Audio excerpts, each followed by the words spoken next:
आपल्या महाराष्ट्र राज्याचे लाडके उपमुख्यमंत्री आणि अर्थमंत्री माननीय नामदार अजितदादा पवार साहेब यांचे बुधवार दिनांक 28 जानेवारी 2026 रोजी सकाळी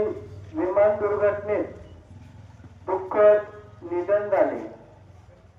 त्यामुळे त्यांचा अंत्यविधी संपन्न होईपर्यंत आपले दाड बुद्रुक गाव पूर्णपणे बंद राहील याची सर्व व्यापारी असोसिएशन, ग्राहक, विक्रेते यांनी